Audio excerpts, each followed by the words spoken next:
Merci tout d'abord à Aurélie Toureau, notre directrice, de nous accompagner pour, pour, le, pour ce Zoom donc, consacré aux oiseaux sans frontières. Je vais vous partager donc mon écran. Donc, qu'est-ce que ça donne de votre côté? C'est Parfait. bon? C'est bon. Bon. Donc, euh,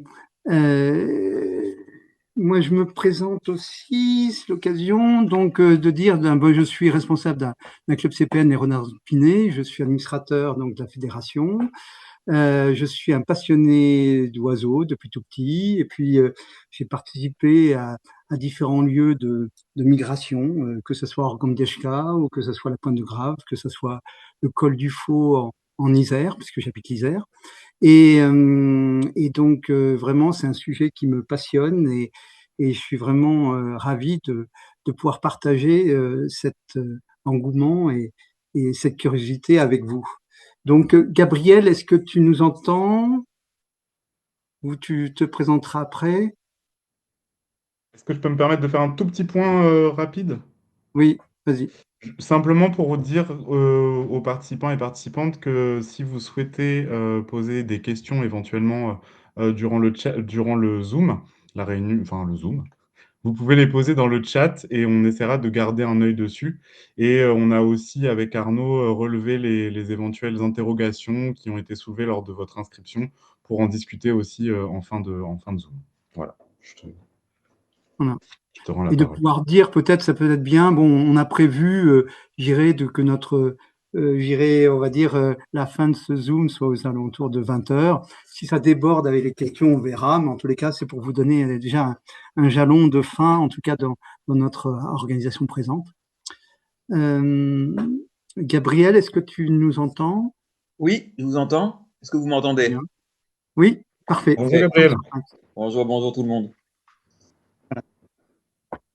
Donc, Gabi, Oui, oui, oui. vraiment, ainsi que tu es connu sur l'école et les sites de migration, tu peux dire deux mots. Je dirais, et tout d'abord, je te remercie de participer à ce Zoom CPN, et puis aussi le fait que tu vas participer à la formation donc sur les oiseaux migrateurs fin août. Donc ça sera aussi l'occasion de vous répondre aux questions tout à l'heure lors des échanges. Mais d'ores et déjà, je pense que c'est intéressant que tu puisses dire deux mots de ton, voilà, te présenter en Oui. quel, voilà. Bah, déjà, tout d'abord, merci pour l'invitation et puis avec plaisir donc pour participer à ce Zoom CPN et Oiseaux sans frontières. Donc, oui, je vais me présenter succinctement.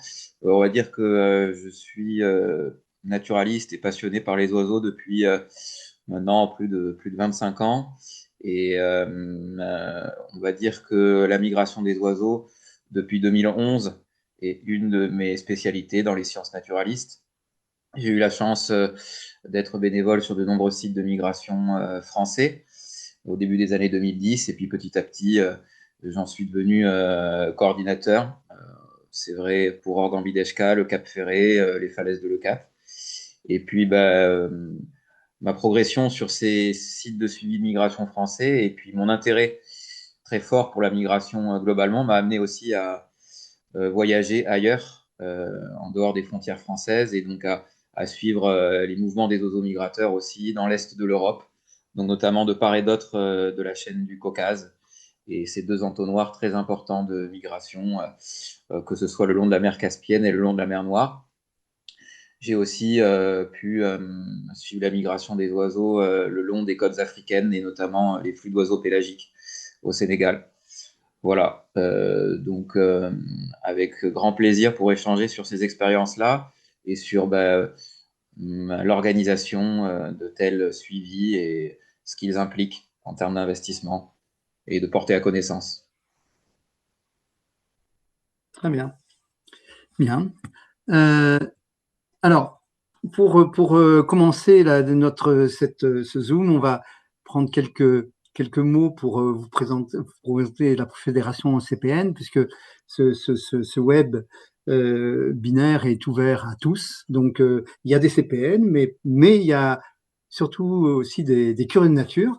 Donc, pour vous dire, donc la fédération, je dirais, une bonne partie des informations que je vais vous présenter sont disponibles sur notre site, et, et dont en particulier le réseau CPN, qui est constitué de clubs, de familles, d'individuels. En France, il y a 436 clubs, et puis en Afrique, il y en a 242 au moins, hein. Et donc tout cela, ça représente plus de 1500 adhérents, et ça rassemble plus de 23 000 personnes. 22 597, exactement. Oui, tout à fait. C'est vrai que tu n'as pas le visuel en entier.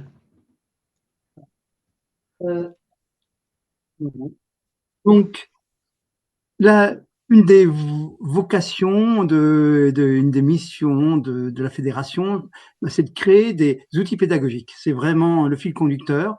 Et donc, depuis des années maintenant, donc il y a des fiches d'activité qui sont publiées tous les mois. Il y a des cahiers techniques qui sortent au moins 2 fois par an. Il y a des dizaines de jeux qui sont créés. Et donc, c'est vraiment un outil, enfin des outils de vulgarisation scientifique, mais aussi ce sont des outils pour accompagner les animateurs nature. Donc il y a à la fois des outils de connaissance, mais aussi des outils, là vous avez sur la droite, des outils de pratique de l'animation. Et aussi, ça fait partie de l'ADN de la FCPN, on propose des outils gratuits, que ce soit des fiches, que ce soit des expos. Et vraiment, c'est un des points aussi importants qui nous tient à cœur. La fédération organise aussi des campagnes, hein, donc une des dernières, c'était Bouge-toi pour la nature. On en prépare une pour l'année prochaine, et puis des concours comme celui sur les plumes libres. Alors vous avez jusqu'à encore demain pour y participer, un concours de poésie. On tient aussi beaucoup à cet aspect-là, on va dire à l'approche sensible, artistique, et pas simplement connaissance dans notre approche de la nature. Un des points vraiment importants, c'est de se retrouver, hein. C'est pas se retrouver simplement derrière l'écran comme ce soir, mais c'est aussi de se retrouver lors de rencontres nationales, internationales, puisque on fait partie des CPN aussi dans différents pays du monde. Et puis voilà, aussi on propose durant toute l'année plusieurs formations. Une des prochaines, ça sera portera sur débuter en animation nature. Mon petit doigt m'a dit qu'il restait encore quelques places, donc n'hésitez pas, profitez-en. C'est vraiment des formations qui sont accessibles d'un point de vue budgétaire, et réalisées par des spécialistes et des passionnés de nature. Un service que l'on propose, c'est une boutique nature et solidaire en ligne, qui est pas simplement un catalogue, je dirais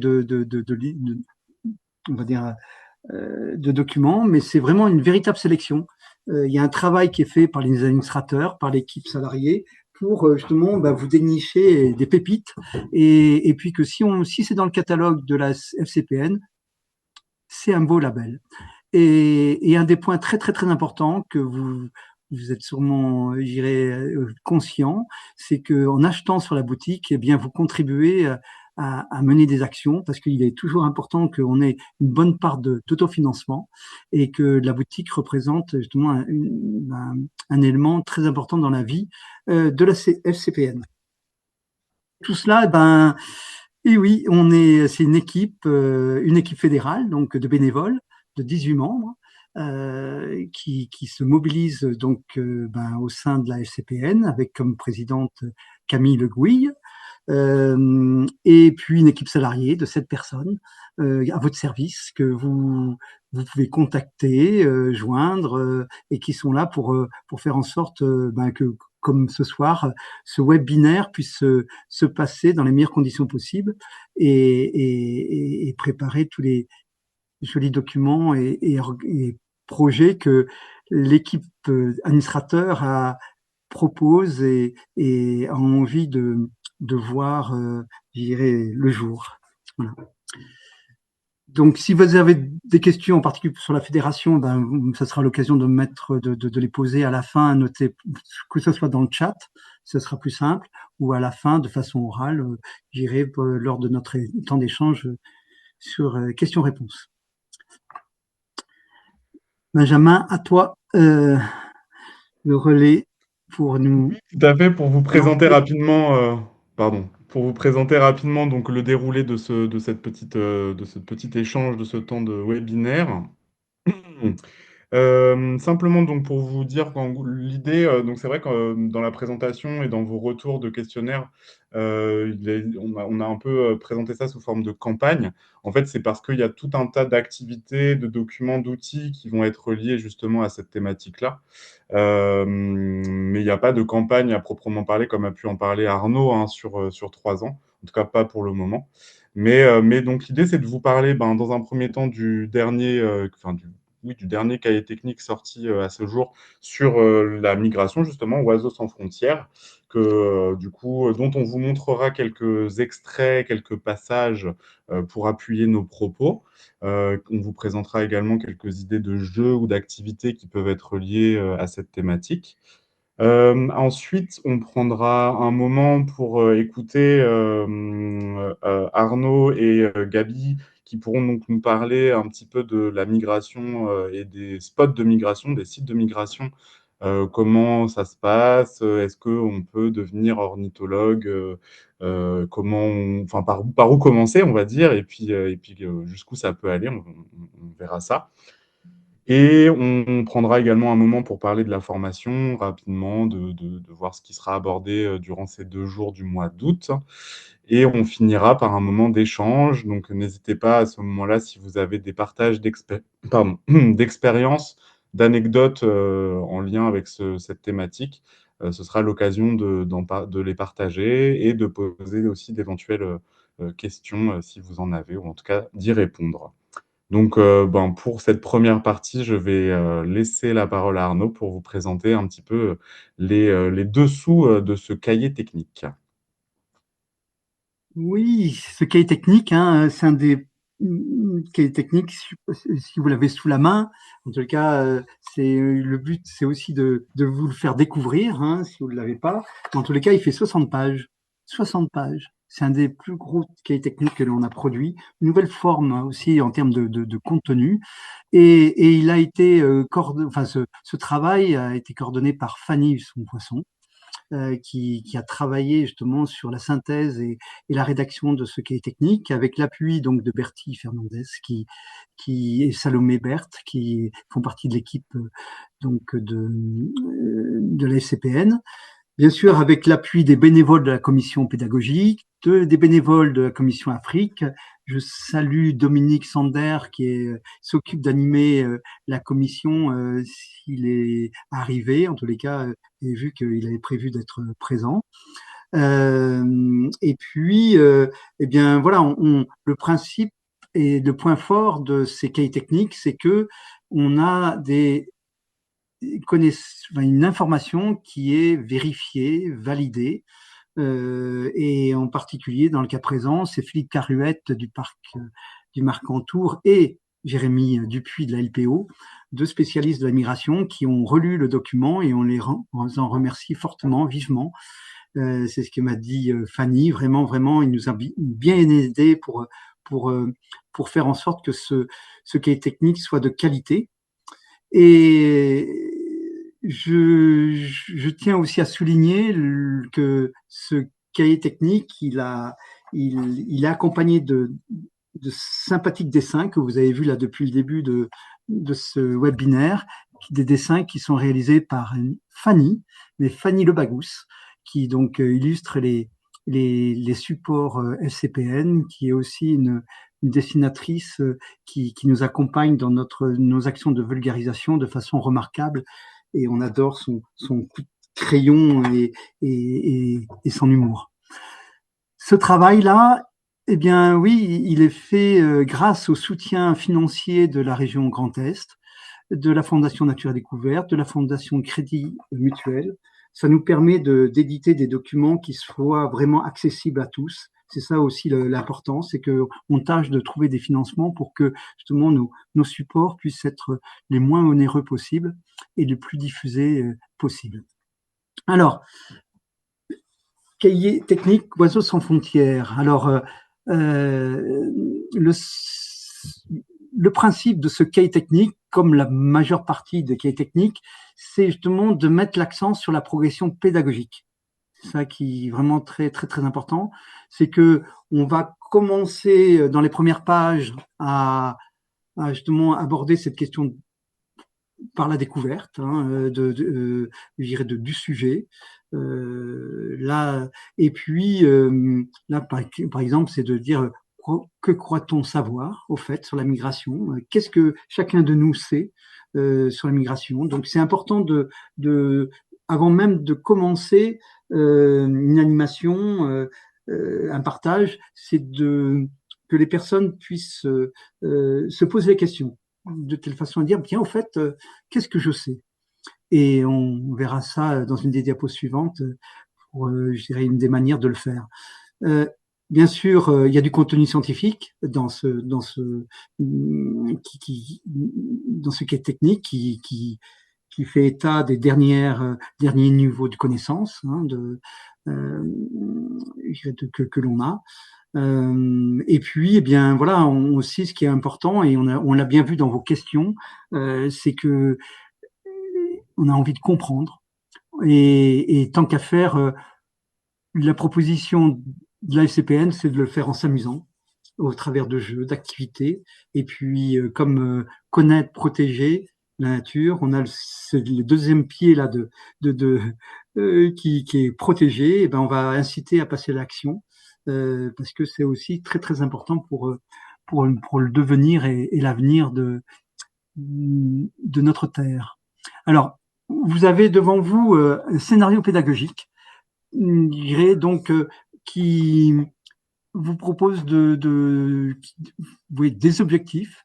Il faut bien le prendre comme on va dire, une source d'inspiration. Hein, c'est vraiment à vous, quand vous allez l'utiliser, vous l'approprier, vous en inspirer, mais il ne s'agit pas d'un cadre fixe et je dirais et absolu. Bien au contraire, c'est à vous à vous définir vos propres objectifs en fonction du public que vous allez avoir en face de vous, en fonction des espèces que vous allez pouvoir faire découvrir, en fonction de la saison, et Benjamin pourra aussi vous dire un mot sur le sujet. Donc, mais ce qui est important, c'est la progression pour revenir à ça, et que du coup, voilà, on va s'intéresser aux représentations initiales, et puis après, y aller progressivement et proposer des activités de rencontre sur la thématique de la migration. Donc, il y a des idées, des activités qui sont proposées et que Benjamin va vous détailler un peu, je dirais, dans les quelques diapos. Donc, activités de rencontre, des activités de connaissance, bien sûr, pour aller plus loin, et puis des activités de protection. C'est vraiment les points importants, les objectifs, en tous les cas, que vous pouvez vous donner quand vous vous lancez dans un projet sur la migration. Et puis là aussi, tout dépend le nombre de sorties que vous prévoyez, le temps consacré, et étaler cela pour aussi qu'il y ait un petit peu de suspense.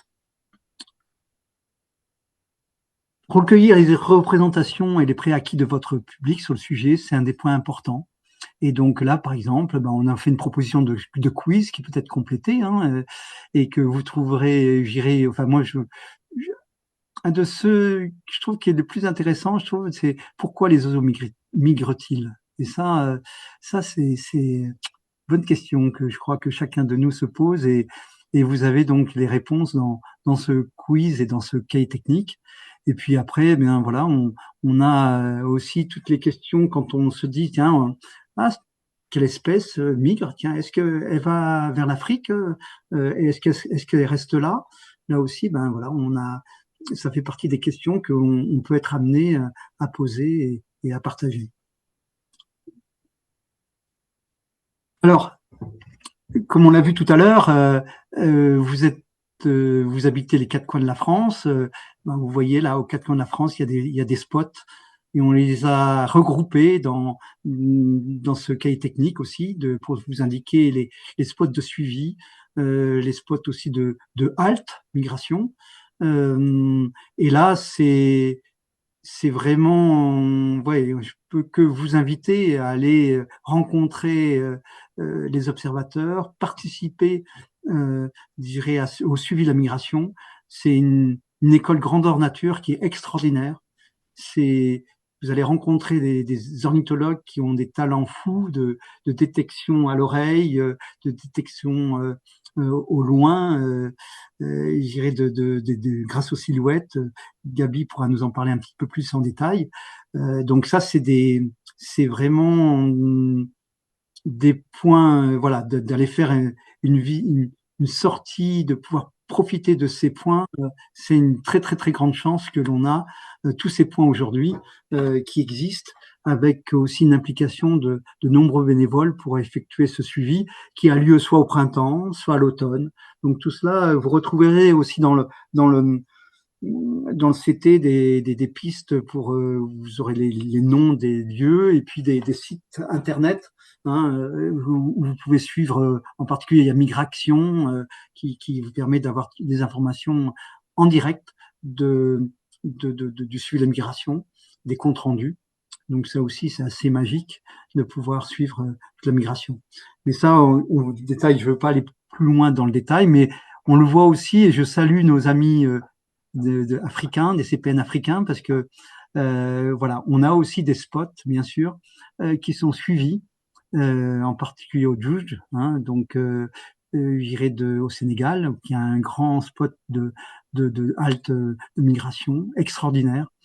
Voilà, donc on voit l'oiseau sans frontières porte bien son nom, puisque justement, ben voilà, ces oiseaux vivent en France, mais vivent aussi en Afrique, et même ils restent la plupart du temps passent plus de temps en Afrique qu'en France, et ils viennent vraiment que, comme pour le milan noir, c'est un des oiseaux qui arrive mi-mars et qui repart déjà début juillet.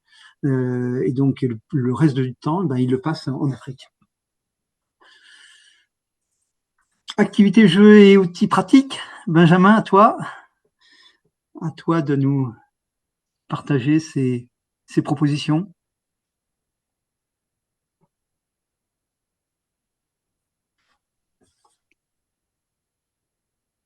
Allô, allô. Il y a un souci? Allô. Le micro qui est coupé ou quoi?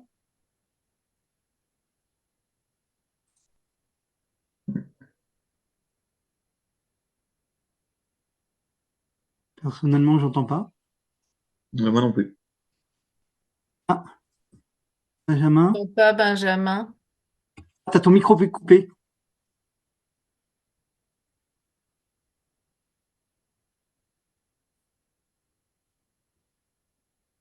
C'est bon? Merci pour cette présentation. Alors du coup, moi, c'est vrai que j'ai pas précisé, j'ai fait aussi un petit peu à la pointe de l'aiguille, SK aussi, et tu veux peut-être couper les... Ah, c'est vous qui m'entendez? Vous m'entendiez? Allô, allô?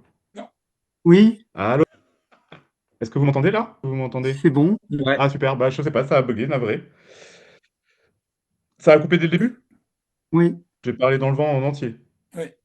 D'accord, ça marche. Ok, bon, je reprends du coup. Je disais que j'avais aussi la chance de participer à des spots de migration. Du coup, j'ai pu aller à la Pointe de l'Aiguillon en Sud-Vendée et à Orgambideshka, voir passer aussi un petit peu par l'Isarieta, donc l'école, enfin quelques cols pyrénéens. Et il se trouve qu'on faisait un petit peu de sensibilisation, notamment, enfin, j'étais plutôt sur la sensibilisation au niveau de la Pointe de l'Aiguillon, donc en Sud-Vendée. Et l'idée, c'était là de faire plutôt de l'échange avec le public. Donc déjà, le fait de discuter, ça rejoint un petit peu aussi ce que disait Arnaud sur le fait de se poser des questions et de savoir finalement est-ce que, enfin, qu'est-ce qu'on connaît, qu'est-ce qu'on ne connaît pas sur la migration et apporter des éléments de réponse. Donc ça fait partie aussi de la sensibilisation. Mais effectivement, là, l'idée, c'est de parler un petit peu d'activités plus peut-être ludiques, dont quelques-unes qui sont évoquées donc dans ce cahier technique et qui sont donc bien organisées au niveau de la page dont nous faisait mention Arnaud avec donc la page, presque dernière page du cahier technique, qui fait référence aux diverses activités.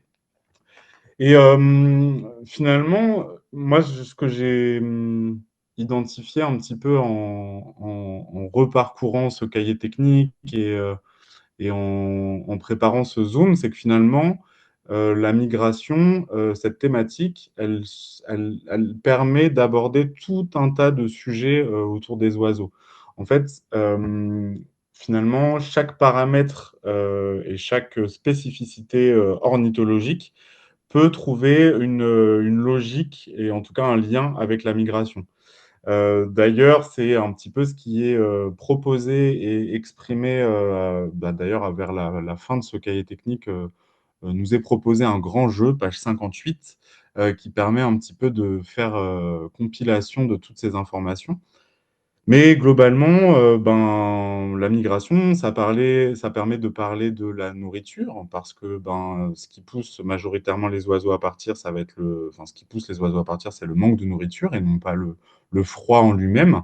Donc, ça peut permettre de faire des liens avec le fait que les oiseaux ne vont pas avoir tous le même régime alimentaire, ce qui permet d'appuyer aussi le regard sur les formes de bec. Donc, on peut amener des activités autour des becs par rapport à ça. On peut parler de la morphologie, un petit peu des adaptations générales avec les silhouettes. On peut aborder des notions au niveau des plumes.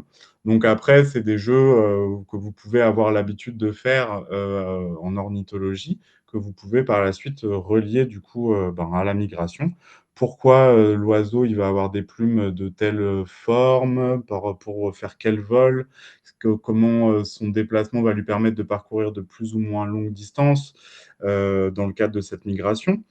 Voilà, on peut parler donc des types de vols. Ça s'est évoqué notamment dans les pages 38 et 39 de ce cahier technique.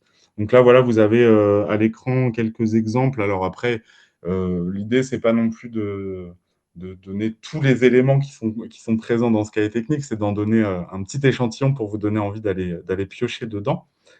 On peut aborder des notions de géographie, d'orientation, pour comprendre dans quelle direction vont aller les oiseaux à telle saison et puis à la saison suivante, ou voire celle d'après plutôt. Ça peut parler aussi un petit peu voilà, du rythme des oiseaux, notamment avec le visuel, je ne sais pas si tu l'as après ou avant Arnaud, ce qui reprend le cycle de vie des hirondelles. Donc, on peut aborder des notions au niveau de la nidification, les types de nids, pour parler de ce qui se passe plutôt au printemps et à l'été. Voilà,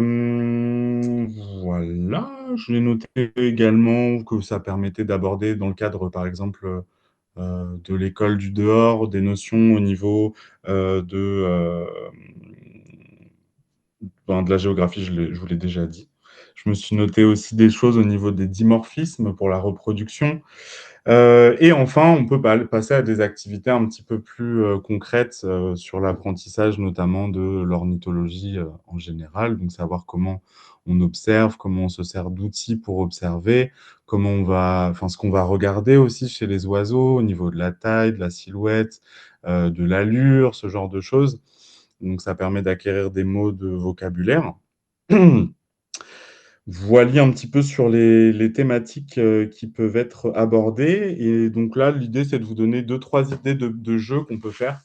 Donc bon, je ne vais pas détailler le jeu, sauf si vous souhaitez qu'on en parle en fin de Zoom, mais des jeux qui peuvent être faits au niveau des types de bec. Donc ça va être d'observer par exemple des images d'oiseaux, d'essayer de retrouver quelle forme de bec va avoir cet oiseau, d'essayer de comprendre, alors soit par le biais de manipulation d'outils ou par le biais d'explication, de réflexion, de recherche, de comprendre qu'une forme de bec, ça va correspondre à une forme d'alimentation et que de comprendre que cette alimentation, elle va être limitée dans le temps. On peut faire des jeux pour comprendre aussi un petit peu la diversité des oiseaux sur les envergures. Donc, ça va être de pouvoir essayer, par le biais de photographies ou d'histoires sur des certaines espèces d'oiseaux, de classer par exemple la taille de certains oiseaux. On peut se servir de ficelles, de morceaux de tissu, voire même d'envergures dessinées sur du textile qu'on va pouvoir facilement transporter avec soi dans un sac à dos. On peut les déplier et on va avoir quelque chose qui peut avoir aussi un effet un peu impressionnant, hein, quand on sort un oiseau de très grande envergure et qu'on montre que en fait l'envergure est plus grande que celle des participants et participantes, par exemple. C'est des choses qui sont assez marquantes. On peut faire des jeux d'orientation, donc ça je vais pas m'attarder. Vous avez d'ailleurs un cahier technique sur l'orientation en général. Et globalement, moi, je me suis appuyé un petit peu sur le jeu qui est expliqué, page 7 du cahier technique sur le nourrissage et les différents types d'alimentation. On peut l'associer, par exemple, au jeu qui est présenté, page 25-26, sur les risques lors de la migration, en présentant un jeu où finalement les enfants vont se mettre dans la peau de certaines espèces d'oiseaux qu'on aura définies au préalable. Ces oiseaux vont avoir un régime alimentaire. Donc, on fait un jeu où, par exemple, chaque enfant, avec sa carte, va aller chercher sa nourriture à un endroit. Donc, une carte nourriture qui va représenter une carte qui va représenter des baies, une carte qui va représenter des graines, une carte qui va représenter des insectes, des poissons ou d'autres choses. Et donc, les enfants, au fur et à mesure du jeu, vont aller chercher donc de la nourriture. Puis, vient un moment où la nourriture se met à manquer. Et donc, les oiseaux vont partir dans une autre direction pour aller chercher d'autres cartes nourriture. Et en fait, matérialise la migration et donc le déplacement d'un hémisphère à l'autre. Et durant ce voyage, donc soit on décide de le faire échelonner, où les enfants et donc les oiseaux partent à différents moments, soit on essaye de les faire partir un petit peu en même temps et on va aborder des notions autour des risques qui peuvent être rencontrés. Donc, ça nous arrive de le faire, par exemple, avec simplement, soit on peut vraiment, si on a un espace à soi et qu'on a un petit peu de temps devant nous, on peut aménager carrément les risques, hein, en imaginant les éoliennes avec des cordes qui tournent autour de soi au niveau des pieds ou des bacs d'eau à traverser pour les mers ou ce genre de choses. Et finalement, ça va permettre donc de dire un petit mot sur ces risques rencontrés qui sont donc détaillés sur les pages 25 et 26 de ce cahier technique. De faire comprendre aux enfants que c'est des risques qui peuvent toucher un peu enfin, pour la plupart, toutes les espèces d'oiseaux. Il y en a qui vont être plus ciblés que d'autres, mais bon, ça va dépendre aussi du niveau du public que vous aurez. Donc enfin voilà, les enfants, donc les oiseaux rencontrent ces risques. Certains ne survivent pas à cette étape et à ce périple. Donc on arrive ensuite à la destination, des oiseaux manquent, d'autres restent. Et on va pouvoir donc débattre un petit peu et discuter de cela.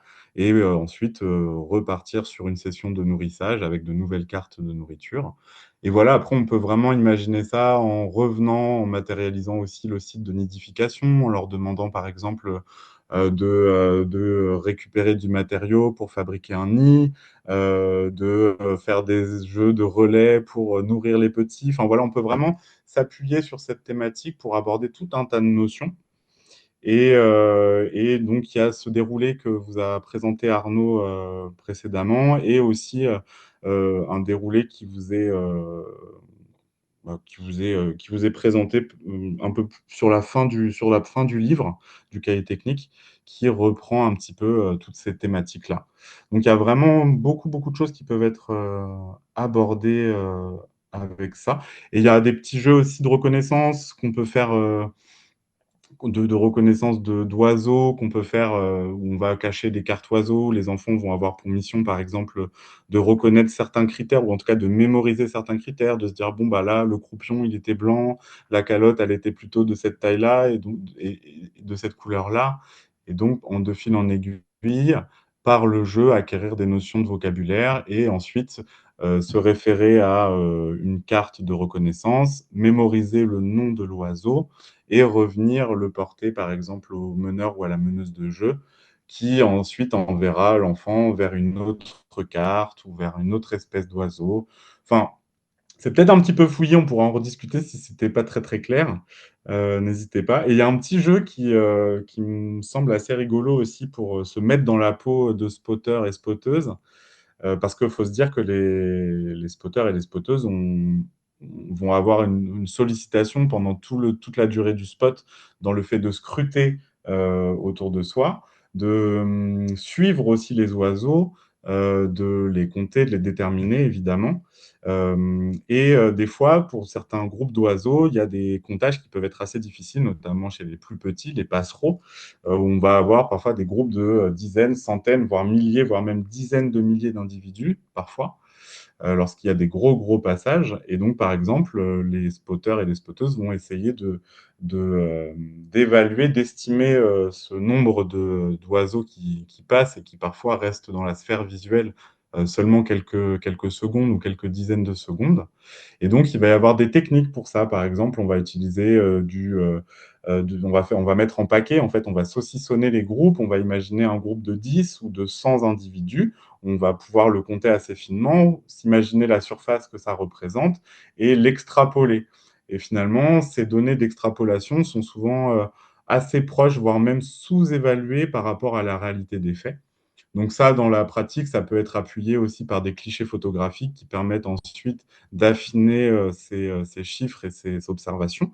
Et donc ça peut se faire à petite échelle en ramassant par exemple des graines ou ça peut être des grains de riz ou d'autres choses. Et on va à chacun son tour compter un certain nombre de grains de riz ou de graines qu'on va avoir dans la main. On va les jeter sur un support qui permet de les avoir visibles et on va essayer rapidement, en fait, autour de se jeter de petits éléments, d'évaluer le nombre de grains de riz, par exemple. Et ensuite, on va pouvoir partager un petit peu les ressentis de chacun et chacune. Ça permet de mettre un premier pied à l'étrier pour s'imaginer ce que ça peut être que de compter, que de scruter le ciel à la recherche de ces voyageurs au long cours. Voilà, donc finalement, c'est vraiment un bon support pour entamer une réflexion autour des oiseaux. J'ai vu d'ailleurs dans les questions des inscrits et des inscrites qu'il y avait un ou une participante dont c'est le projet à l'année. Donc finalement, c'est vrai qu'en fait, à l'année, on peut aussi donc avoir ces notions de saisonnalité, d'imaginer, de parler des oiseaux qui sont présents à tel moment, et d'amener un petit peu au fil des saisons les actions qui sont réalisées par les oiseaux au même moment. Et en tout cas, le cahier technique, pour ça, présente tout un tas d'activités. Et moi, ce que j'aime vraiment aussi beaucoup dans les cahiers techniques FCPN, c'est la diversité des approches. On va être à la fois sur des approches ludiques, sur des approches artistiques, sur des approches de discussion, de grands jeux, etc. Donc voilà, vous pouvez trouver un petit peu de l'inspiration, en tout cas plus d'inspiration dans ce cahier. Je ne sais pas si tu veux rajouter quelque chose par rapport à ce côté pédagogique, Arnaud. Non, tu as déjà fait, tu vois bien et c'est une source de créativité qui est vraiment très intéressante. Et, euh, et puis voilà, je dirais, on a bien sûr pas, il y a vraiment moyen de pouvoir, je dirais, parler de la migration de différentes manières. Et ce que l'on, ce serait bien que tu présentes là, la démarche là, qui est proposée dans un exemple de sortie sur le terrain. Bah, tu veux dire le détail des différentes étapes? Oui, de dire c'est voilà ce qui est proposé, oui, différentes étapes en tous les cas, de dire que voilà, je dirais un exemple de sortie sur le terrain, dans le cahier technique, il s'est présenté quoi. Voilà. Oui, oui, bien sûr. Ben, après, ça dépend vraiment parce que c'est vrai que cet exemple-là, ça permet en fait d'aborder tout un tas de notions. En fait, dans le déroulé qui est présenté dans le cahier technique, on va parler un petit peu, on va s'identifier. Ben, par exemple, là, c'est proposé de s'identifier aux grues. Donc, on va essayer d'avoir une réflexion sur l'attitude, pourquoi les oiseaux vont avoir une patte levée, pourquoi les oiseaux vont mettre leur tête dans leurs plumes pour se protéger, par exemple, du froid ou du vent à certains moments. Donc, on peut faire une approche au départ un petit peu mimétique. On va parler de certaines espèces. Donc, on peut inviter les participants et les participantes à se mettre dans cette position-là. Il nous est aussi proposé, par exemple, d'aller rencontrer les personnes qui sont les anciens ou les anciennes du village afin de discuter, par exemple, un petit peu des modifications paysagères qu'ils ou elles ont pu constater, des changements aussi dans leurs observations, hein, par exemple sur la quantité d'hirondelles ou de martinets qui peut être observée au fil des années et le déclin qui peut être observé aussi depuis quelques décennies. Donc voilà, l'idée c'était d'aller à la rencontre des habitants et habitantes. On va aussi avoir une notion au niveau du nombre, enfin de côté un petit peu question-réponse, un petit peu quiz. Donc là, il nous est parlé du nombre de battements d'ailes des oiseaux, ça peut être au niveau de l'envergure. On va pouvoir aussi du coup amener le nom de certaines espèces, imaginer un petit peu la place enfin comment dire, la taille que ça peut représenter. Il y a une proposition aussi sur... tic, tic, tic, tic. Tu m'as pris un petit peu de cours, Arnaud, désolé.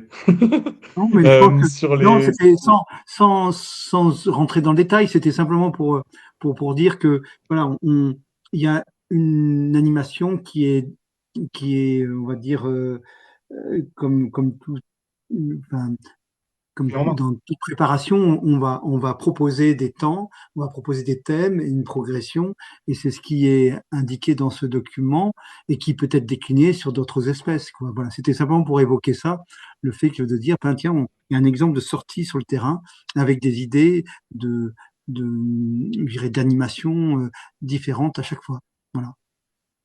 Oui, oui, effectivement, tout à fait. Bah, Voilà. c'est vrai que de toute façon, les cahiers techniques assez spécifiques comme ça nous proposent souvent des outils assez clés en main, hein, où on va pouvoir construire sa séquence en se basant sur des choses qui sont Mhm. suggérées, qui sont proposées, et après aller fouiller finalement au gré des activités et des thématiques que l'on souhaite aborder Mhm. Mhm. dans les animations suggérées et proposées dans les pages précédentes, quoi.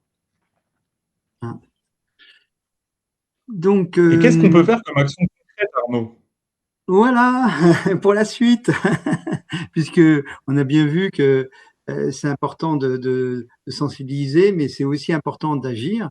Et donc, la fédération donc, vous propose au CPN une action en faveur des hirondelles, une action vous pouvez vous inscrire jusqu'à fin mai, qui aura pour but à la fois de relever différents défis, que ce soit de les recenser, que ce soit de proposer de nouveaux nids, de sensibiliser. Donc ça, c'est une opération qui a pour but de durer jusqu'à l'année prochaine, au mois de juillet 2027, et de pouvoir comparer, de faire un comptage en 2026, et puis en 2027, voir si ça a porté ses fruits et gérer les différentes actions qui ont été menées. Donc, je vous invite à aller, à vous inscrire à cette opération qui concrète et qui est vraiment un beau sujet d'accroche au niveau local pour sensibiliser, on va dire, les habitants, les voisins à la nature et en particulier au travers des hirondelles. Donc voilà, c'est une belle action et la fédération, lorsque vous vous inscrivez, ensuite vous transmet des outils, que ce soit des cahiers techniques dédiés aux hirondelles, que ce soit, voilà, je dirais, vous êtes accompagné aussi dans cette action. Voilà.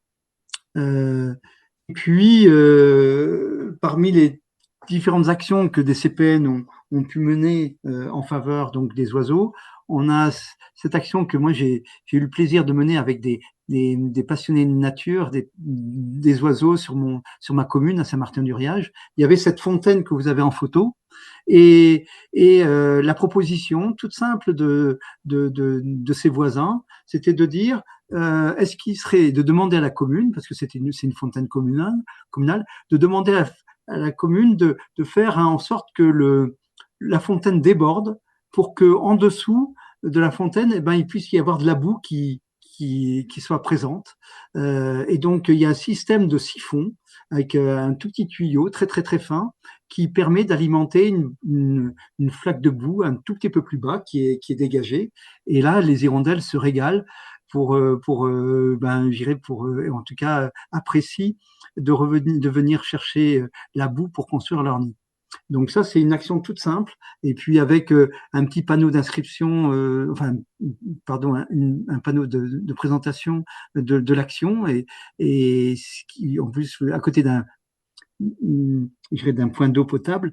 Et c'est bien qu'il y a pas mal de personnes qui s'arrêtent, qui regardent ça et puis ça interpelle et puis c'est un petit geste pour nos amis les hirondelles. Ensuite, eh bien, il y a d'autres actions qui peuvent être menées. Il y en a une qui me tient particulièrement à cœur, c'est celle de lancer un jumelage avec l'Afrique. La Commission Afrique dont je fais partie et qui est animée par Amélie Goulet ainsi que donc Dominique Sander. Eh bien, il y a cette volonté d'associer CPN africains, CPN français pour pouvoir faire des échanges. Une des particularités, c'est que des cahiers techniques aussi depuis plusieurs années là, c'est de faire en sorte que dans chacun de nos cahiers techniques, il y ait aussi, je dirais une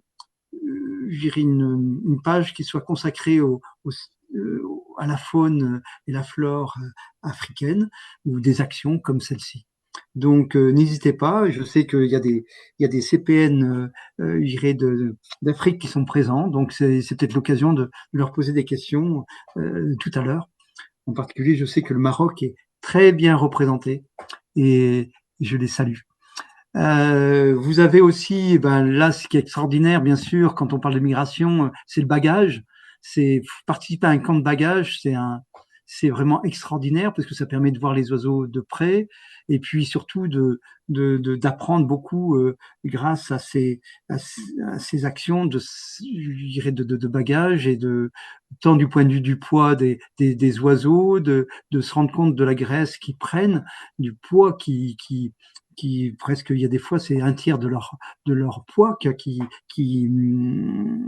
accumulent afin de faire des trajets de migration sans s'arrêter. Et donc, si vous avez la possibilité de participer à un camp de bagages, et en particulier, là, ça fait depuis 2 ans qu'il y a une action de mener sur le bagage dans le Djoudj en hiver. Donc ça aussi, alors là, ça c'est le tip top, hein, de pouvoir aller là-bas au moment de l'hivernage du bagage. Si le CPN du Djoudj souhaite nous en dire 2 mots tout à l'heure, ben ça sera avec plaisir. Et puis voilà, oui, il faut voyager solidaire, c'est aussi important, quoi. C'est-à-dire que c'est le fait de pouvoir aller rencontrer d'autres CPN. C'est ce qu'a fait le CPN des petits castors.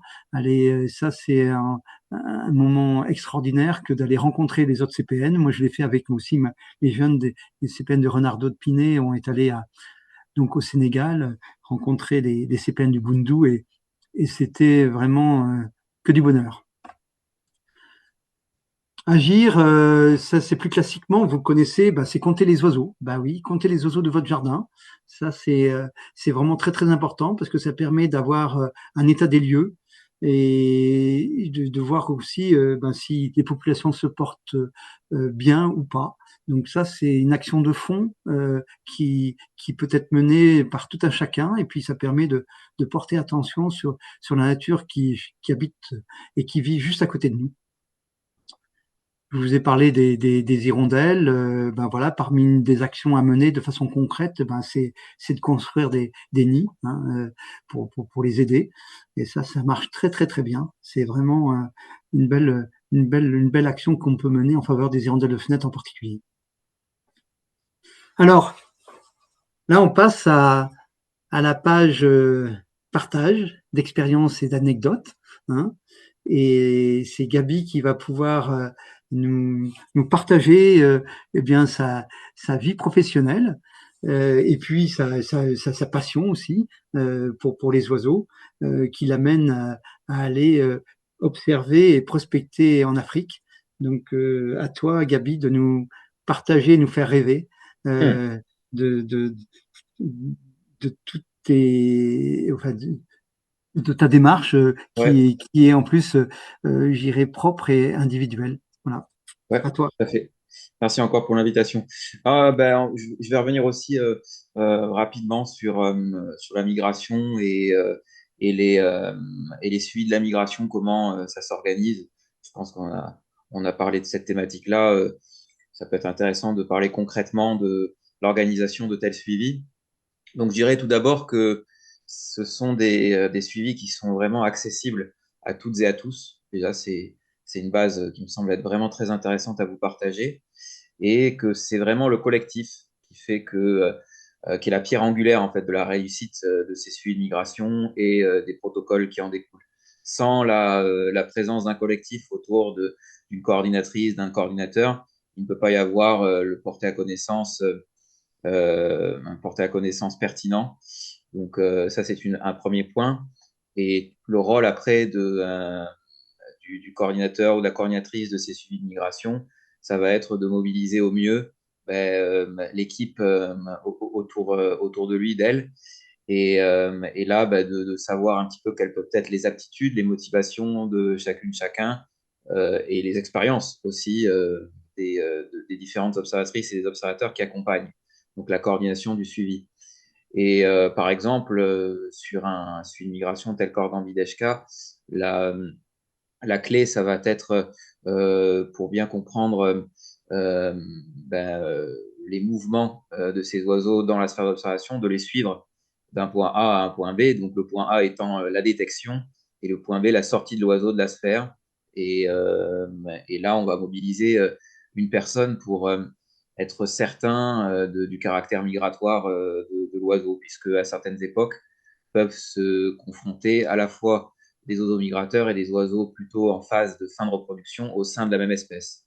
Donc voilà, un petit peu pour ce premier détail technique.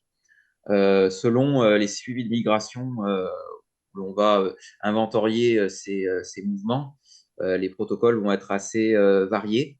Donc, par exemple, sur un suivi tel qu'Organ-Bideshka, axé sur la migration des grands voiliers, donc tels que les cigognes, les rapaces, les grues, on va avoir un protocole de détection à la jumelle, donc ce qui consiste à balayer de gauche à droite, de haut en bas, le ciel, les crêtes, pour détecter d'éventuels mouvements migratoires, et ensuite de suivre, comme je le disais juste avant, l'entrée et la sortie de la sphère de ces oiseaux.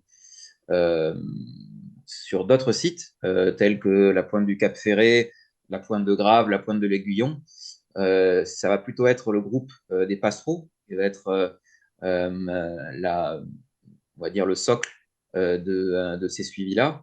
Et donc là, on va être plutôt sur des détections de base à l'œil nu.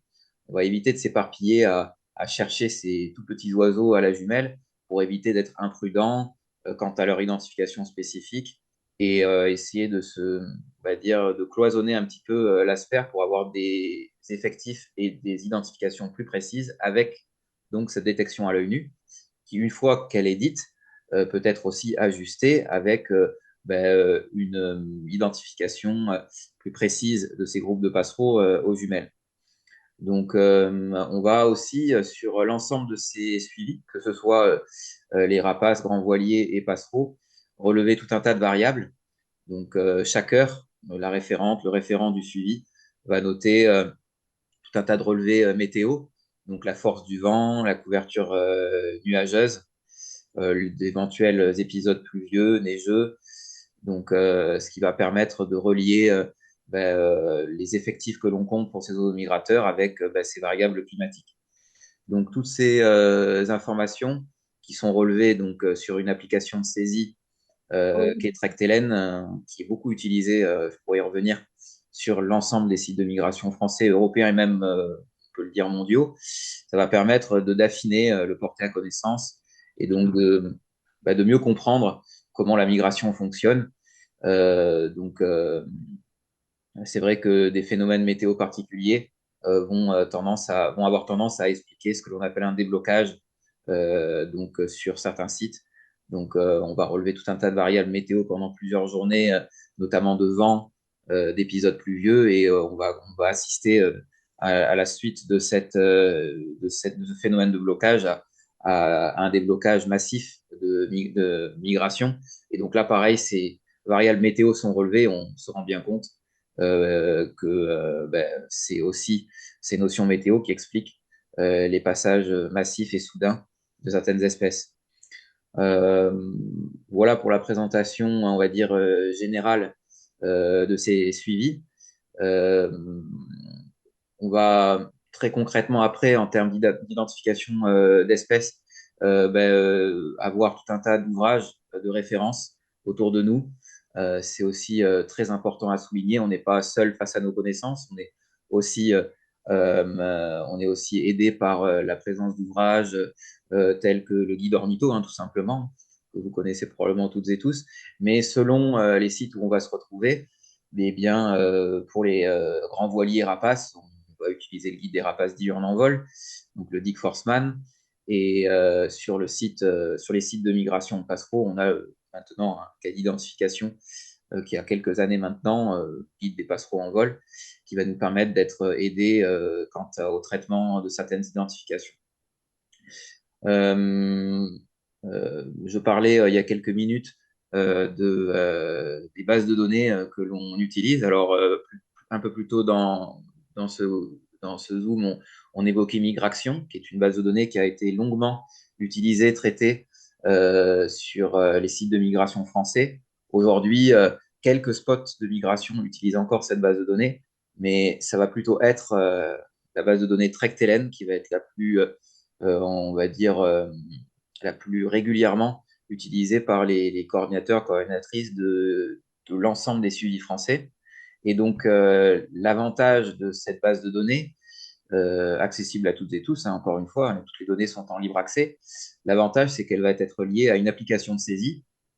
Et donc, sur cette application de saisie, on va noter toutes les variables dont j'ai pu vous faire part tout à l'heure, hein, de météo, et donc toutes les entrées de passage, à la fois de rapaces, cigognes en fonction du site où on est, ou de passereaux, donc sur les, euh, sur les sites type Cap Ferré, le CAT ou la Pointe de l'Aiguillon. Je pense que pour pas trop vous abreuver d'informations, je pense avoir été assez synthétique sur sur cette présentation technique des suivis de migration. Après avoir ce que vous en pensez, Arnaud, Benjamin, si on bascule sur des souvenirs de migration ou si j'évoque d'autres aspects de la vie des oiseaux migrateurs tels que leur ère d'hivernage. À vous de me dire. Je pense que c'est bien de passer aux deux, à tes deux études là, et après on verra dans les anecdotes au moment de l'échange peut-être. Comme ça permet de gérer le temps. Hein? Oui. Ah, Benjamin, je ne t'entends plus.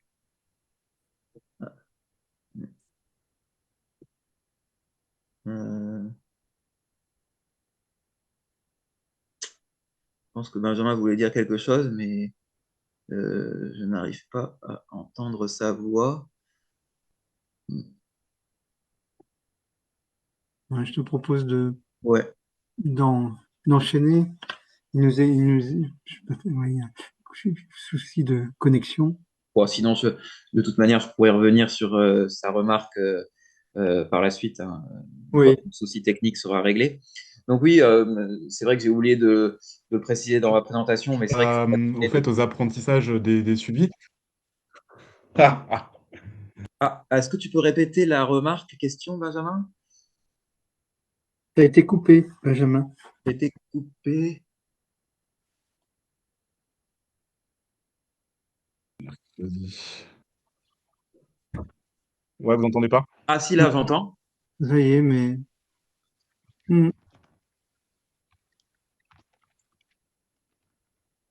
Là, je ne Vous t'entends m'entendez là? plus. Là, oui. Vous m'entendez. on t'entend là, un instant.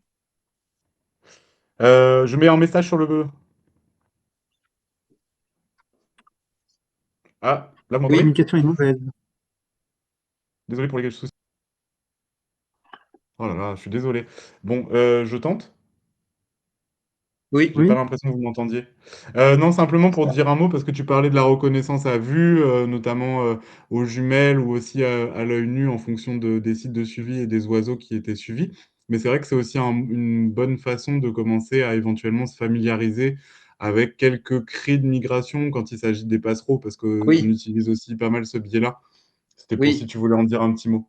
Oui, bien sûr, c'est vrai que merci pour la remarque, j'aurais pu l'évoquer déjà. Oui, sur les sites de migration axés sur les mouvements de passereaux, on va dire que l'aspect acoustique va être prépondérant pour l'identification des groupes que l'on compte. Donc, que ce soit dans la détection ou même des fois dans l'appréciation de la taille d'un groupe.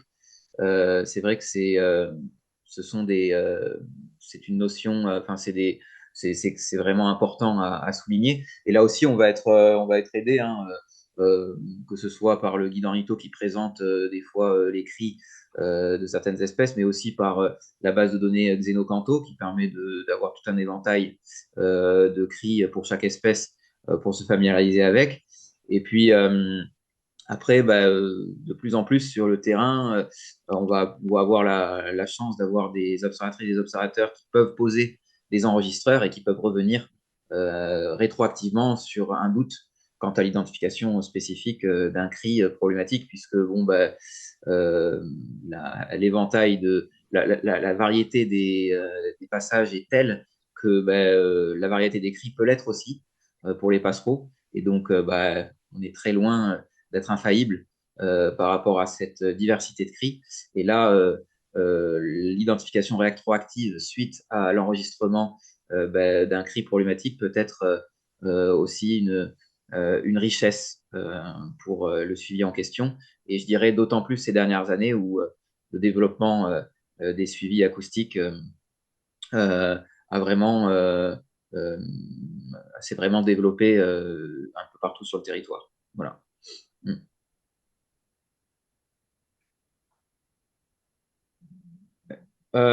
Donc, si ça va à tout le monde, je peux basculer sur une autre partie du cycle de vie des oiseaux là, que l'on évoque, les oiseaux migrateurs, donc plutôt sur leur séjour d'hivernage. Et donc, il se trouve que bon, j'ai oublié de le dire dans la présentation, mais je me suis passionné depuis plusieurs années par l'hivernage des espèces européennes euh, sur le continent africain, ce qui m'a amené, on va dire, en 2024 et 2025 à étudier spécifiquement le brûlant ortolan dans ses quartiers d'hiver au nord de la Guinée et puis la tourterelle des bois dans ses quartiers d'hiver au nord du Sénégal. Donc pour le premier, le brûlant ortolan, il a fait l'objet d'une étude qui a été évoquée lors du colloque francophone d'ornithologie, d'où ce partage de posters là, donc que j'ai envoyé au club CPN. Et donc, la démarche, ça a été au départ de récolter des données d'oiseaux balisés en Suède et qui ont bipé dans le massif du Fouta-Djallon. Donc, on voit un petit peu sur la carte qui vous est présentée où ça se situe. Et donc, une fois qu'on a obtenu ces données-là avec l'équipe avec laquelle je travaillais, on a essayé de fusionner ça avec des analyses de photos aériennes, de voir si on avait autour de ces bips d'oiseaux balisés des habitats qui pouvaient correspondre à l'écologie du brûlant ortolan, donc une espèce qui apprécie tout particulièrement les milieux ouverts, rocailleux, ponctués de petites surfaces arbustives. Et donc, une fois qu'on a fait ce travail-là en amont du départ, on s'est lancé dans cette aventure. Donc, il nous a amené à voyager par la route, hein, j'insiste là-dessus, entre le sud de la France et puis la Guinée, bien percevoir le trajet que pouvait faire l'oiseau et ses difficultés, même si nous, on était en véhicule et qu'on avait probablement plus de confort que le petit oiseau migrateur. Et puis, on est arrivé petit à petit, au bout de 3 semaines de voyage, dans ces lieux qu'on avait préalablement travaillés via photo aérienne et ces bips d'oiseaux géolocalisés. Et donc, ça, on a passé un petit peu plus d'un mois dans le massif du Fouta-Djallon sur différents carrés que l'on voit là sur la carte à relever tout un tas d'informations, donc évidemment la présence ou l'absence de l'espèce, ainsi que des notions d'écologie, donc surface rocheuse, surface arbustive, pour mieux comprendre les fonctionnalités de l'hivernage de l'espèce. Et on a eu de très belles surprises, de très bons souvenirs d'observation de dortoirs, puisque comme d'autres espèces d'ambérysidés, de bruants, tels que le bruant jaune ou le bruant broyé, ben, on s'est rendu compte qu'ils se rassemblaient en fin de journée, qu'ils formaient des prédortoirs, voire même peut-être dortoirs, dans ces lisières de bosquets à proximité de zones rocailleuses faiblement couvertes de végétation. Et donc, on a eu la chance d'observer des rassemblements de plus de 100 bruants ortolans à 2-3 reprises durant ce voyage. Donc, on s'est rendu compte que l'on détectait, un peu comme en migration d'ailleurs, beaucoup l'espèce au départ grâce à son cri, des petites émissions sonores qui sont similaires à celles qu'on peut entendre lorsqu'il se déplace en migration active. Et puis, petit à petit, on a un peu aussi essayé d'étudier au mieux son comportement alimentaire. Ouais, on a réussi à déceler un régime alimentaire. Bon, l'échantillonnage est faible parce qu'on n'a pas eu la chance d'observer finement à chaque fois ce comportement, mais on a eu 2 oiseaux qui à la fois se nourrissaient d'insectes et de petites graines de graminées. Donc voilà pour ces informations-là. Et puis pour ce qui est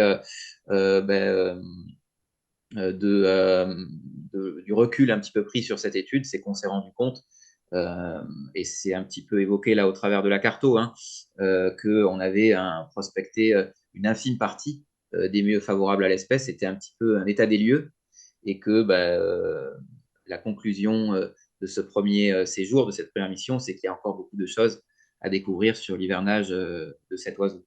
On était aussi très motivés de l'étudier parce que par ailleurs, je pense que dans l'Assemblée, les gens le savent un petit peu, mais c'est une espèce qui est en danger de conservation en Europe de l'Ouest. Et bon, tout ce qui peut être attrait à sa connaissance peut être aussi un petit plus quant à sa conservation derrière, voire un gros plus pour l'hiver, où on connaît encore assez mal ces exigences. Voilà pour le bruant ortolan. Et bon, la démarche a été similaire pour la tourterelle des bois, avec, on va dire, une partie logistique peut-être un petit peu moins difficile à monter, car le Sénégal est un peu plus facilement accessible que la Guinée, déjà parce qu'il est un petit peu plus au nord, et que on va dire que administrativement, c'est un petit peu moins compliqué d'atteindre certaines zones où en Guinée, on était obligé de solliciter tout un tas d'autorités pour accéder à certaines zones facilement. Au Sénégal, il n'y avait pas du tout cette problématique-là. Évidemment, il était nécessaire de prévenir les chefs de village et les gens proches de ces chefs de village pour mener à bien nos relevés, mais on était relativement libre de nos déplacements sans justificatif particulier. Donc là, un petit peu de la même manière que pour l'ortolan, on a ciblé des zones via photo aérienne là, et quelques relevés d'oiseaux balisés. Et donc, moi, j'ai essayé dans mon travail là de préparation à ce voyage d'essayer de travailler sur ce triptyque petite zone d'eau libre, petite zone cultivée et brousse à acacia, de voir sur photo aérienne si j'arrivais à me familiariser avec ce triptyque-là. Le fait d'avoir de l'expérience déjà au Sénégal dans des voyages par ailleurs, ça m'a aidé. Et une fois que j'avais effectué ce travail-là avec un ami, rebelote, hein, descente de la France vers le Sénégal par la route. Et bon, voilà, pour prendre un petit peu conscience aussi, encore une fois, de ce que peut engendrer les mouvements de ces oiseaux tout au long de leur migration, tous les écueils qu'ils peuvent avoir. Et puis, une fois ensuite arrivé dans la vallée du fleuve Sénégal, hein, qui était la zone d'étude, on a ciblé 4 zones et on a parcouru pendant 4 jours les alentours de villages où on était hébergés chez l'habitant ou en tente. On a vadrouillé de part et d'autre de ces communes pour petit à petit réussir à comprendre un peu mieux comment fonctionnait l'espèce l'hiver. Et le Graal et grand souvenir naturaliste qu'on a pu vivre, c'est la découverte de dortoirs. Donc, comme beaucoup de colombidés, hein, forment des gros rassemblements en fin de journée. Et la tourterelle des bois n'échappe pas à cette règle. Et elle apprécie tout particulièrement les acacias pour éviter les prédateurs. C'est des plantes avec, on le voit sur la photo là, hein, qui comportent pas mal de branches piquantes. Et du coup, pour éviter l'intrusion de prédateurs de type félin ou autre, elle est très à son aise à la cime et à l'intérieur de ces gros acacias. Donc, on a essayé de cibler ces bosquets d'acacias très denses et en même temps les zones, les pièces d'eau pas très loin, puisqu'elles s'abreuvent très tôt en journée et en fin de journée. C'est un peu typiquement ce qui se passe. Et donc là, à force de comprendre comment elles fonctionnaient et de voir les sites où elles s'abreuvaient, on a réussi à déceler et à comprendre où est-ce qu'elles pouvaient passer la nuit. Et là, on a réussi, en conclusion de ce travail, à déceler à 2 reprises des dortoirs supérieurs à 10 000 oiseaux. On s'est partagé les, euh, les dénombrements Mhm. avec mon ami, à savoir que, évidemment, tout seul, ça aurait été très compliqué. Des oiseaux arrivant de 2 voire 3 directions différentes. Et donc là, la force du collectif, un peu comme je l'expliquais pour la migration tout à l'heure, nous a permis Mhm. d'enrichir Mhm. les résultats sur le terrain. Voilà. D'accord. Et donc, je pense que là, j'ai peut-être dépassé mon temps de parole, donc Oui. je vais m'arrêter. On va laisser un peu tout à fait de la place après pour la suite et puis au moment de l'échange s'il y a des questions. En tout cas, ce que je trouve aussi remarquable dans ton témoignage, c'est que c'est une initiative personnelle et je trouve que ça fait très très très très CPN le fait de se dire bah tiens, je me pose tel type de questions et puis bah, je vais trouver les moyens et puis je vais prendre le temps d'aller faire ce type d'études et bravo à toi. Merci beaucoup. Euh, on va continuer pour finir. Là, on a encore quelques diapos et avant d'aborder les questions, pour vous dire que oui, il y a le CT Oiseaux sans frontières, mais il y a aussi tout un tas d'autres documents qui pourront vous aider dans votre projet en lien avec les oiseaux. Et que ce soit des fiches d'activité mensuelles que vous avez en bas à droite, enfin de votre écran, ou alors posters et puis différents cahiers techniques. Donc là, c'est qui permettront de vraiment de compléter le CT Oiseaux sans frontières. Et puis, bah, oui, un des temps forts de cette année, ça va être de vous proposer une formation sur les oiseaux migrateurs. Gabi vous a déjà un petit peu donné un peu je dirais, des différents sujets qui pourraient être détaillés et complétés, qui ne sont pas abordés dans le cahier technique, je dirais, en tant que tel, et puis qui vous permettront vraiment de passer à la pratique par rapport à l'identification, et puis vivre un temps extraordinaire à la fin août. On a choisi la fin août parce que c'est le temps de passage des bondrées apivores et on peut avoir des journées je dirais, extraordinaires où on a une grande majorité des bondrées qui migrent à ce moment-là. Je voulais vous mettre, est-ce que je vais essayer de vous mettre, Avec les oiseaux migrateurs. je vais, non, j'ai plus, Conférence sur les oiseaux migrateurs. hop, Fait je par les... reviens. Voulez-vous, bon, vous ferez suivre. J'avais une petite vidéo, mais vu l'heure qu'il est, on va, je vous la mettrai en lien et j'irai sur le site internet de la fédération. C'est un témoignage du suivi des oiseaux sur le col d'Or Comdeshka par Serge Barrande, qui est un pilier du col. Donc, voilà, pour vous dire que voilà, maintenant, ben, voilà, laissons la place aux questions, aux échanges. Et puis, je vais revenir vers vous en quittant cette CPN. Donc, Euh, Est-ce qu'on m'entend ou pas? oui, t'entends, c'est bon. Ok, super. Merci pour ce témoignage. J'ai noté quelques petites questions du chat. Est-ce que tu veux que je te les propose ou on en parle rapidement?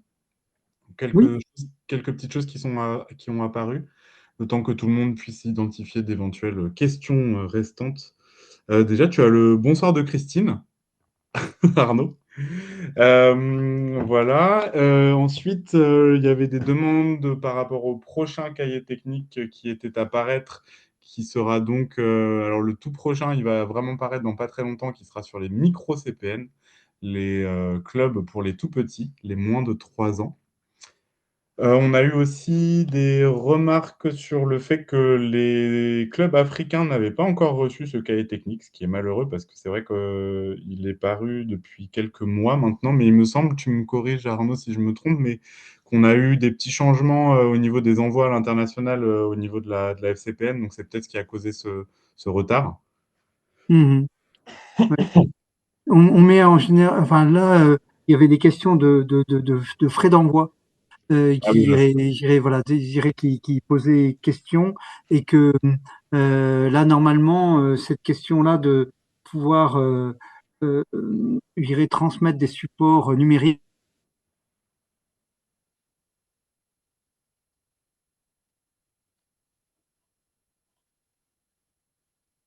allô, allô. Je ne sais pas si c'est que pour moi, mais je ne t'entends plus Arnaud. Je n'entends plus non plus. Ça a coupé, je ne sais pas si tu nous entends encore. Je te laisserai reprendre la parole si jamais tu reviens rapidos. Je reprends le relais. Donc, pour précision, j'ai répondu sur le chat, mais je ne sais pas si vous avez pu y avoir accès. Pour les clubs qui souhaitent rencontrer d'autres clubs ou voir comment ça se passe, vous pouvez trouver sur le site internet de la FCPN une carte interactive qui vise à répertorier justement un petit peu l'ensemble des clubs qu'on peut retrouver en France métropolitaine. Je crois que la carte existe que pour la France métropolitaine pour le moment, mais peut-être que je me trompe. Donc, vous pouvez donc trouver des contacts des personnes référentes et éventuellement aussi des relais départementaux ou en tout cas régionaux pour les contacter et voir s'il y a quelque chose de possible à organiser. Voilà, et je vous ai mis quelques liens également dans le chat de sites qui ont été cités notamment par Gabi, Trek-Telen, on a évoqué Xenocanto aussi, la base de données en ligne pour l'acoustique. Et je vous ai mis quelques sites aussi, alors c'est un peu international, donc c'est bien souvent anglophone, mais qui permettent d'avoir plein d'informations sur la migration. Et puis le dernier que je vous ai mis, moi je le trouve assez intéressant, en tout cas aussi pour avoir des visuels assez parlants qui permettent de voir en fait les déplacements de certaines des espèces qu'on sélectionne quasiment en temps réel. En tout cas, c'est sur les mois passés. Et on voit en fait les occurrences d'observation de ces espèces-là et on voit donc le décalage, le flux migratoire un petit peu qui correspond au mois passé. Voilà, je ne sais pas si Gabi, tu veux partager d'autres ressources. Je ne sais pas si Arnaud revient ou pas. Je vais voir. Non, je pense que c'est assez complet. Je réfléchis, C'est bon. je réfléchis en direct et puis je crois qu'Arnaud est de retour en plus. Ouais, je t'ai pris un peu de cours, Euh, Gabi, désolé. Non, non, pas de problème. si quelqu'un souhaite intervenir, Eh là, ben voilà, parfait. Je euh, crois que Christine levait la main. Peut-être était-ce pour une question ou une Oui, remarque. bonsoir à tous. Bonsoir. Moi, je suis novice hein, en fait en connaissance des animaux et des oiseaux. Et j'aurais aimé savoir quel est le pourcentage d'oiseaux migrateurs par rapport au nombre d'oiseaux. Est-ce qu'on le sait? Est-ce que tu veux répondre, Gabi ou Ouais, Arnaud? je peux tenter de répondre, c'est une bonne question. Moi, je dirais que c'est compliqué de donner un chiffre précis, mais j'ai toujours tendance à dire que, en fait, il y a pas vraiment d'oiseaux sédentaires et d'oiseaux migrateurs, en fait. C'est Hmm. plutôt des populations d'oiseaux sédentaires et des populations d'oiseaux migrateurs. Parce que, par exemple, une espèce telle que le rouge-gorge familier qui est autour de dans votre jardin, autour de votre maison, celui-là ne va très probablement pas bouger ou très peu Ah, tout au long ouais, de il son cycle migrait. de vie, mais il peut être rejoint en hiver par la même espèce, mais qui, elle, vient de Scandinavie, des pays baltes. Donc voilà, c'est pour ça, c'est compliqué de répondre à la question parce qu'au sein même d'une espèce, on va avoir des oiseaux, des individus qui migrent et d'autres pas. En France, par exemple, on a de très rares cas d'espèces strictement sédentaires, mais elles sont minoritaires, comme la mésange nonnette, par exemple, qui fait de très petits mouvements suite à la fin de sa saison de reproduction et qui reste plutôt dans la même forêt tout au long de sa vie. Mais par exemple, certaines mésanges charbonnières, certaines mésanges bleues, en fonction de leur origine et des ressources alimentaires, vont avoir tendance aussi à beaucoup bouger et sur des centaines de kilomètres. Donc voilà, population d'oiseaux sédentaires et population d'oiseaux migrateurs. C'est plutôt ça qu'il faut retenir. Merci.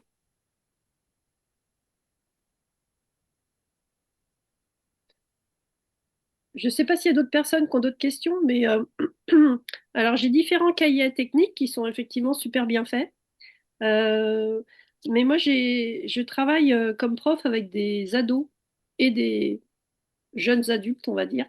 Et les ados, quand on leur parle de la nature, ils ont l'impression qu'on les prend pour les bébés. Donc, ils sont un peu réfractaires.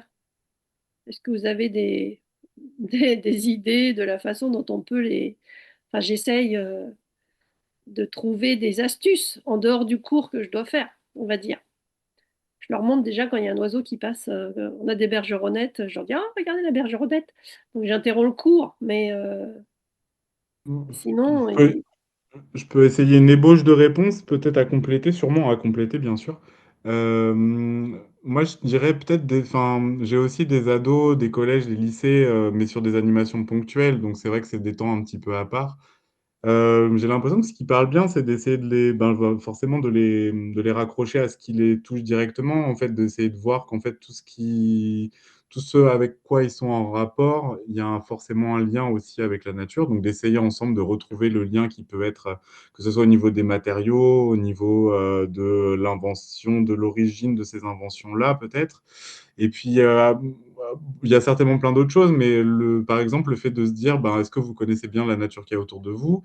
Est-ce que vous savez que, par exemple, je ne sais pas, de parler un petit peu du côté plantes comestibles ou les usages de certaines plantes? En fait, il y a le fait de se rendre compte qu'ils sont entourés de plein de choses qui peut, en fait, s'il ou elle le décide, les toucher directement. Enfin, j'essaie de raccrocher avec leur vécu et leurs expériences propres, mais c'est vrai que c'est un public qui est pas forcément facile, surtout si on veut réussir à animer un rapport à la nature un petit peu régulier, quoi.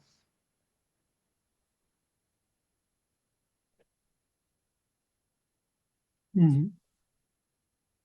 Dans les questions, il y avait une question, je dirais, pour concernant la formation, donc sur les oiseaux migrateurs.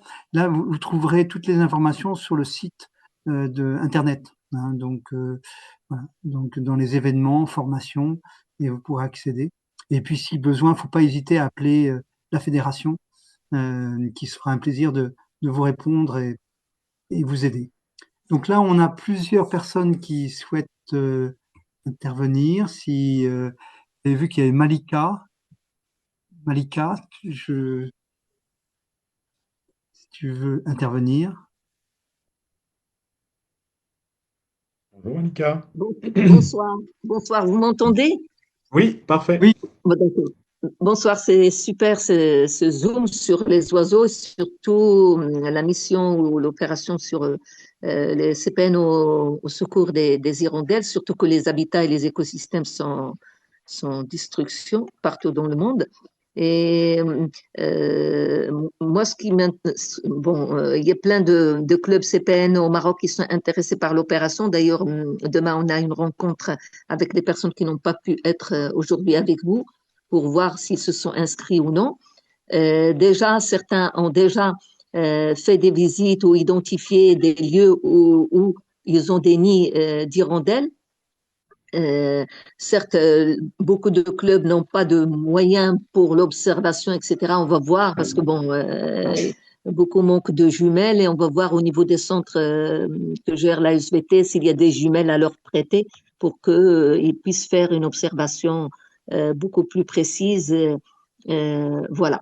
Concernant comment intéresser les adolescents, voilà. Comment les intéresser, c'est avoir un projet. Nous, on a déjà travaillé avec des jeunes sur, ils ont un projet d'échange, ils font des vidéos, ils font des appels par rapport à ce qu'ils ont observé.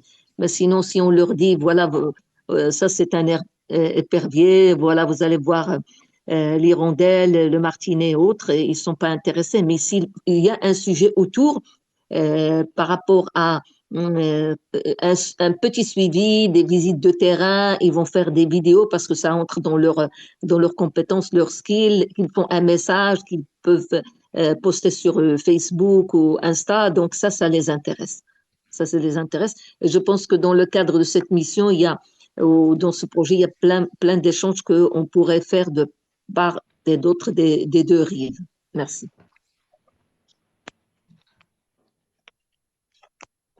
Ouais, c'est un super biais de passer par les échanges, justement, parce que ça permet d'avoir tout un tas de discussions par rapport dans la migration et un bon support pour faire des échanges à l'international et pour mobiliser, je pense, les plus grands des jeunes. Je ne sais pas si... Ben, peut-être... merci pour ce témoignage et cette participation, Malika. Ça fait plaisir de t'entendre. Et du coup, peut-être Gorgui, si tu veux Merci à prendre la vous. parole. Ok, merci et félicitations à vous trois, Arnaud, Benjamin et Gali, j'ai oublié un peu le nom. Gallo. Donc, m'excusez.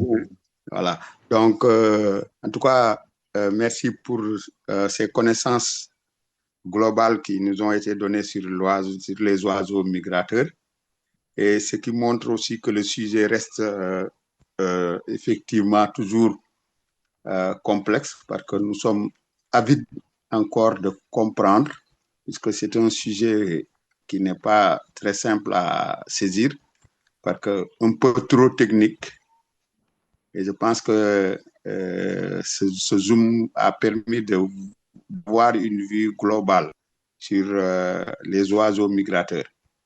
Mais bon, ce qui est intéressant, c'est de voir qu'il y a effectivement dans leur mode de vie et beaucoup d'oiseaux migrateurs, effectivement, comme vous l'avez montré, hivernent en Afrique. Et il est indispensable, comme vous l'avez montré dans le cahier technique, et ce ne sera pas aussi simple pour nous de pouvoir décrypter, en tout cas, tous ces aspects biologiques, morphologiques de ces oiseaux pour les comprendre. Moi, je pense qu'il va falloir, en tout cas, beaucoup plus de zoom, de formation réelle, de participation à des activités de suivi surtout.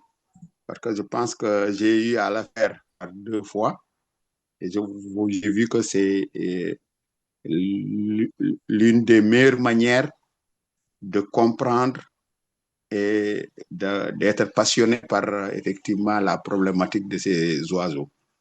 Donc, je pense que s'il est bon, la mise en relation des CPN africains avec ces missions de suivi en Afrique, pour que, quand même, ne serait-ce que pour un transfert de compétences, pour que postérieurement, du moins pour que ultérieurement, qu'on puisse en tout cas assurer, sans par exemple des Européens ornithologues ou des passionnés, que nous, on puisse effectivement à nouveau faire effectivement ce travail de suivi.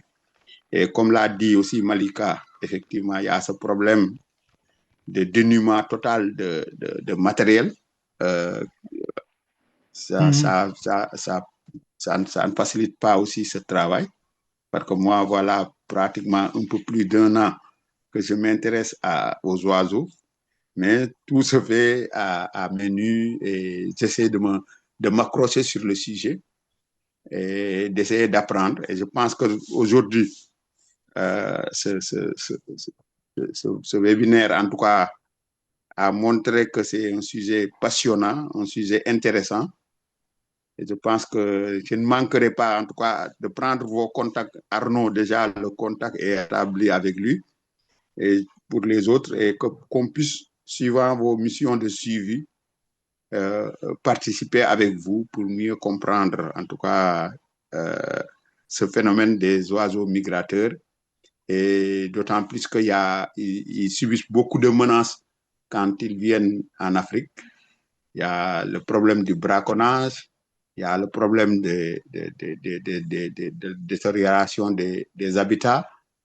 Donc, tout ça, ça pose d'énormes problèmes et des données techniques qu'il nous faut comprendre pour que nous, à notre niveau, qu'on puisse en tout cas se mettre au travail. En tout cas, c'était une contribution pour dire, en tout cas, encore une fois, félicitations pour ce beau webinaire que vous nous avez offert. Et c'est riche aussi cahier technique, parce que le cahier technique est trop riche, vous l'avez étalé tout au long et vraiment, je vois que nous avons beaucoup de choses à apprendre et beaucoup de choses à comprendre dedans. Vraiment, encore une fois, merci à vous. Merci encore une fois. Merci bien. Merci Gorgui pour ce témoignage. Oui, merci. J'avais vu qu'il y avait Adèle qui avait levé la main, mais et autrement, il y avait une question qui vient du Sénégal, hein, et concernant justement les cigognes. J'ai vu que Gabi avait répondu, j'irai dans le chat. Donc tu peux en dire deux mots peut-être, Gabi? Parce que c'est une Oui, et question puis importante. Benjamin aussi, je crois, a répondu. Ouais, c'était une bonne remarque. Moi aussi, d'ailleurs, en voyageant au Sénégal, je partage le constat qui a pu être écrit. C'est vrai que c'est très difficile de voir des cigognes blanches dans ce pays, alors qu'il y a quelques années, quelques dizaines d'années, moi j'avais des échos de données importantes de cigognes blanches dans le nord du pays et peut-être même ailleurs, dans le delta du Saloum notamment, enfin, dans la région du Saloum. Et là, c'est ce que je disais, c'est qu'il y a ces 10 dernières années, on va dire, un nombre très très important de cigognes blanches qui sont notées l'hiver euh, partout sur le territoire espagnol, en particulier dans le sud, et puis même en France, en fait, on a beaucoup d'oiseaux qui hivernent pas super loin de leur zone de reproduction, voire très très proche. Et donc, pour des raisons de disponibilité alimentaire peut-être plus importantes, plus nettes, l'expansion, on peut le dire, de l'écrevisse de Louisiane, par exemple, c'est des facteurs qui, je pense, ont expliqué ces dernières années euh, des distances de migration beaucoup plus courtes pour cette espèce et donc plus la nécessité d'aller au sud du Sahara. Mm. D'accord. Merci bien pour ces précisions et informations. Malheureusement, ouais, voilà, il faut suivre ça dans le temps. C'est ça Mm. qui est aussi important, c'est que on se rend bien compte qu'il y a des flux en particulier, moi j'ai des souvenirs de comptage de canards grâce au comptage tous les ans au mois de janvier là, Mm. au niveau international. À la mi-janvier, il y a les comptages qui s'appelaient les biroés et c'est qui vont être lentes aujourd'hui et qui montrent qu'il y avait des cycles, quoi. C'est-à-dire que même chez les canards, quoi, tout d'un coup, il y avait une baisse, et puis au bout de 30, 40, 50 ans de comptage, on voit que ça revient, et puis ça redescend. On a encore beaucoup de choses, Mm. d'éléments à découvrir, mais c'est vrai que aussi, il y a des éléments perturbateurs dans ce cycle biologique. Est-ce qu'il y a encore quelques questions que vous voudriez poser? Là, on peut prendre encore une ou deux questions. Il est déjà 20h13, donc je pense que voilà, c'est Je déjà ne sais bien. pas si les personnes qui avaient posé la question dans les fiches d'inscription sont encore là, mais il y avait des questions sur euh, où migrent les martinets, où migrent les hirondelles. Alors ça, c'était peut-être enfin, surtout les martinets. Du coup, ils traversent le désert, hein. Oui, alors les martinets noirs, ça fait partie des plus grands migrateurs au long cours que l'on ait dans nos régions. Donc à savoir qu'ils reviennent là en ce moment, hein, d'ailleurs, pour nicher durant 2 mois, 2 mois et demi en France et plus au nord en Europe. Et puis après, la plupart vont se diriger jusqu'en Afrique australe. Certains s'arrêtent un peu avant. Mais globalement, on parlait du Sénégal juste avant, il y a assez peu de martinets noirs qui passent l'hiver au Sénégal, la plupart vont beaucoup plus au sud, et le Sénégal est juste traversé par des migrateurs. Donc fait des dizaines de milliers de kilomètres par an. Et encore très très mobile évidemment durant son séjour en son séjour en France, parce que bon, ben, il ne se pose quasiment jamais.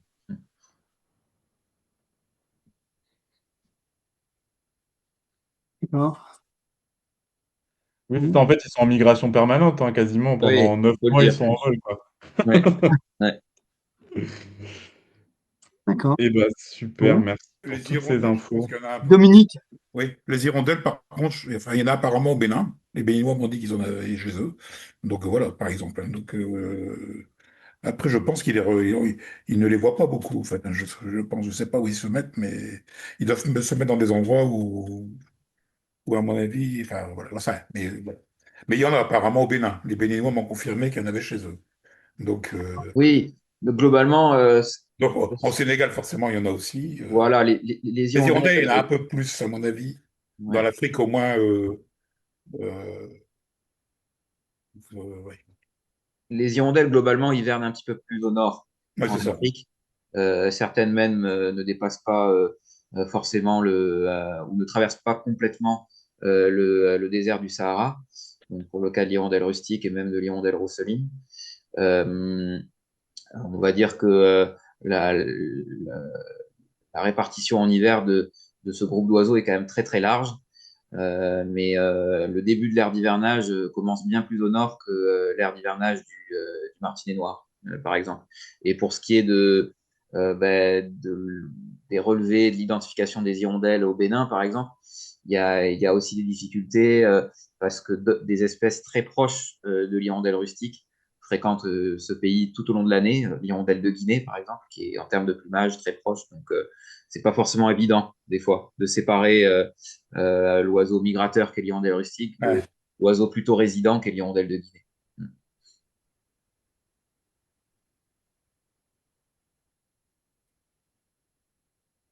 très bien. Est-ce que il y a encore envie de gérer une dernière question? Parce que je pense que le sujet est vaste et en tous les cas, ravi de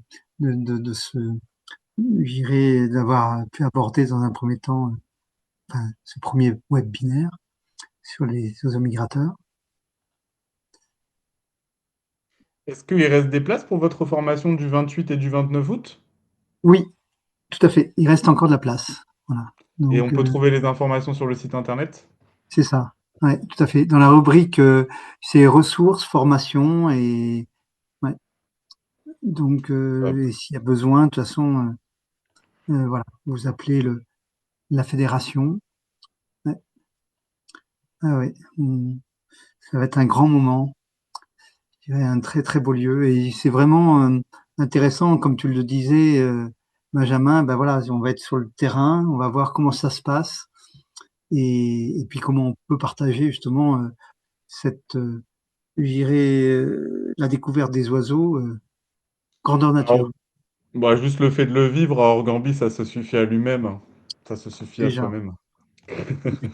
C'est un moment extraordinaire. Mm. Ouais. Ouais.